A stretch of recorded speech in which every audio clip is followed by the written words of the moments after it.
লীলার এক প্রান্তে দুইজন মহাজন পদকবি, এক পদকবি আর এক পদকবিকে বলছে, ভাই রে দেখ দেখ গৌরী কত সুন্দর ভাবে গদা ধরে কি গল্প করে ঘুমায় আছে, এত সুন্দর তার রূপ, এত সুন্দর তার অঙ্গের জ্যোতি।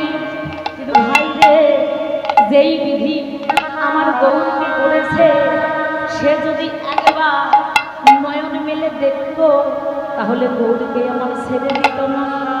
বলছে, না রে ভাই, গৌর